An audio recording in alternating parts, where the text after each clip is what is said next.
সবাইকে স্বাগত জানাচ্ছি আমার অনলাইন চ্যানেলে, ইউটিউব চ্যানেলে। আশা করছি তোমরা সবাই ভালো আছো। আমরা আজকে যে বিষয়টা নিয়ে কথা বলবো সেটা হচ্ছে প্রোটিন সিনথেসিস। তারপরে আমরা দেখব কিভাবে টিআরএনএ, এমআরএনএ এবং রাইবোসোম মিলে প্রোটিন সিনথেসিস করে থাকে। এটা হচ্ছে আমরা এই অ্যানিমেশনে দেখতে পাবো। প্রথম হচ্ছে দেখো, এটা 3টা ধাপে হয়। First initiation, elongation and termination. Initiation দেখো নামের মধ্যেই বলা আছে, এটাকে আমরা বাংলায় বলে থাকি সূচনা ধাপ। তার মানে হচ্ছে যে ধাপে এই প্রোটিন সিনথেসিস তৈরি হবে বা শুরু হবে, এটাকে আমরা বলি ইনিশিয়েশন।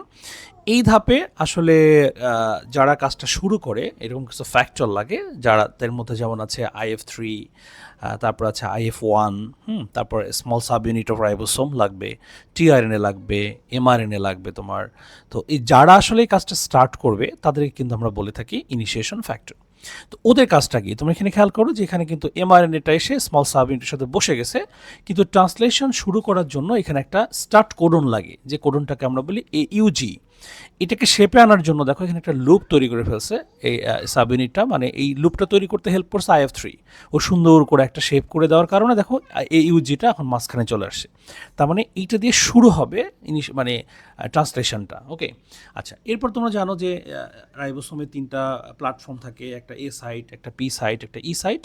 তো এখন A সাইটে এসে কিন্তু টিআরএনএ বসে, কিন্তু আমাদের P সাইটে অলরেডি কিন্তু AUG আছে। এ কারণেই যে টিআরএনএটা যাতে করে P সাইটেই বসে, এই জন্য এ সাইটটাকে ব্লক করে দেয় IF1, যাতে করে এখানে কেউ বসতে না পারে। তোমরা যেটা করো অনেক সময় ফ্রেন্ডদের জায়গা রাখার জন্য ব্যাগ রেখে দাও, দখল করে রাখো, ওরকম আর কি IF1। তো যাই হোক, ও সেখানে বসলো, তাহলে ওর AUG এর জন্য এন্টিকোডন কি হবে? ইউএসি। এই দেখো ইউএসি, ও এসে এখানে বসলো। যখন বসা হয়ে গেল, IF1 এর কাজ শেষ।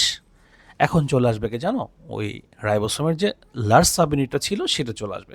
যদি এটা ব্যাকটেরিয়া হয় তাহলে 50S চলে আসবে, আগেরটা ছিল 30S। আচ্ছা, এরপর কি হবে দেখো? এরপর পরবর্তী কাজ হচ্ছে ধীরে ধীরে প্রোটিনটাকে বড় করা। তার মানে একটার পর একটা অ্যামিনো অ্যাসিড যুক্ত করে করে করে বড় করা। আর এই বড় করার কাজটা করবে, মানে করার যে প্রক্রিয়াটা, এটাকে আমরা আসলে বলবো এলংগেশন। এলংগেশন মানে কিন্তু বিস্তরণ। এলংগেশন বলতে পারো, প্রোপাগেশন বলতে পারো। যাই হোক, এখন আরেকটা টিআরএনএ দেখো যার এন্টিকোডন হচ্ছে CCC। ও চলে আসছে, ও আরেকটা অ্যামিনো অ্যাসিডকে নিয়ে আসছে। ও নিয়ে এসে এখানে এ সাইডে বসলো। আমরা জানি এতে কিন্তু বসে, এতে আগমন, পিতে প্যাপটাইড তৈরি করবে, এভাবে মনে রাখি আমরা, আর ইতে হচ্ছে এক্সিট হবে। ও এসে বসলো, ও একটা অ্যামিনো অ্যাসিডকে নিয়ে আসে।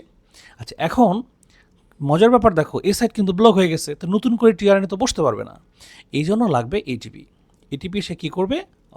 ওকে আসলে শক্তি দিবে যাতে করে এই সাব ইউনিটটা আসলে একটু মুভ করতে পারে। তো মুভ করে যদি এটা সামনের দিকে যায়, তখন কিন্তু আসলে এটা খালি হয়ে যাবে, মানে সামনেরটা খালি হবে, এরা পিছনের দিকে চলে যাবে। তো যাই হোক, ওদের কাজ ওরা করে ফেললো। এনজাইমের সহায়তায় ওরা হচ্ছে দেখো অ্যামিনো অ্যাসিডটাকে ছেড়ে দিল, দুটো অ্যামিনো অ্যাসিড একসাথে পেপটাইড বন্ধন তৈরি করলো। এখন এই যে শক্তি চলে আসলো, এখানে শক্তিটা কে? শক্তিটা হচ্ছে জিটিপি, মানে ট্রাইফসফেট লাগবে আর কি। ওরা এসে দেখো ওকে সরাই দিল। ও সরাই দেওয়া মানে হচ্ছে যে তোমার তো কাজ শেষ, তুমি এখন চলে যাও। ও এদিকে চলে আসলো, আর এখন এ সাইড কিন্তু আবার খালি হয়ে গেছে। আর ই সাইডে যেটা ছিল, ও কিন্তু ওর কোনো কাজ নাই, ও কিন্তু এখন চলে যাবে।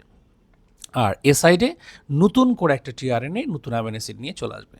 তো নতুন অ্যামিনো অ্যাসিড দেখো যে নিয়ে চলে আসলো। ও ও হচ্ছে আর একটা এন্টিকোডন সম্বলিত একটা টিআরএনএ, ও আরেকটা অ্যামিনো অ্যাসিডকে নিয়ে আসছে, নিয়ে এসে বসলো এখানে। তো বসার পরে আবার ও চলে গেছে, ও আবার যাবে আরেকটা অ্যামিনো অ্যাসিডকে আনার জন্য। তো আবারও দেখো যে ও পি থেকে দেখো প্রোটিন তৈরি করার জন্য অ্যামিনো অ্যাসিডকে ছেড়ে দিল। আবার জিটিপি এসে ওকে সরাই দিল, এই যে সরাই দিল, মানে এটা কন্টিনিউয়াস প্রসেস। এভাবে এ খালি হতে থাকবে, ই থেকে চলে যেতে থাকবে, পিতে প্রোটিন বন্ধন হতেই থাকবে, পেপটাইড বন্ধন হতেই থাকবে, আর আস্তে আস্তে আস্তে আস্তে একটার সাথে আরেকটা অ্যামিনো অ্যাসিড যুক্ত হতে হতে হতে হতে পলিপেপটাইড তৈরি করবে। তার মানে এটা বড় হচ্ছে। দ্যাটস ওয়াই আমরা এই যে স্টেজটা, এটাকে আমরা বলে থাকি এলংগেশন। এবার বড় হতে হতে একটা সময় তো বন্ধ করতে হবে, প্রোটিন তো আজীবন চলবে না, তাই না?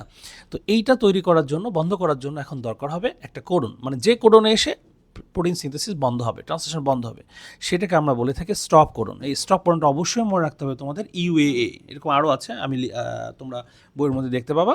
তো যাই হোক, ইউএএতে এসে এটা বন্ধ হয়ে গেল। কেন বন্ধ হয়ে গেল? কারণ এইটার যে ধরো এইটার যে ধরো যে এন্টিকোডনটা আছে, এই এন্টিকোডন কোনো ধরনের অ্যামিনো অ্যাসিডকে নিয়ে আসবে না, মানে সে কোনো অ্যামিনো অ্যাসিডকে ক্যারি করে না। যাই হোক, এই জন্য এটা বন্ধ হয়ে যাবে। আর এইখানে এসে দেখো আরেকটা যে ফ্যাক্টর, ট্রান্সলেশন ফ্যাক্টর, সেটা এসে এখানে বন্ধ করে দিল। তার মানে হচ্ছে আর প্রোটিন সিনথেসিস হবে না। ব্যাস, এই হচ্ছে মোটামুটি মানে ওভারঅল হচ্ছে যে প্রোটিন সিনথেসিস যখন কমপ্লিট হয়ে গেল, টার্মিনেশন ডান, তখন দেখো তুমি small sub unit, large sub unit, তারা কিন্তু সব আলাদা হয়ে গেল, এমআরএনএও আলাদা হয়ে গেল। তার মানে তাদের কাজ শেষ এবং সাব ইউনিটগুলো আলাদা হয়ে গেল। অর্থাৎ তোমাদের যেটা মনে রাখতে হবে যে এই সাব ইউনিট অর্থাৎ হচ্ছে small and large sub unit একসাথে হয়েছিল, আসলে তাদের উদ্দেশ্যই ছিল কি জানো? তাদের উদ্দেশ্যই ছিল হচ্ছে এই প্রোটিন তৈরি করা, এই জন্য তারা একসাথে হয়েছিল আর কি। আমার মনে হয় তোমরা বুঝতে পারছো। Thank you so much.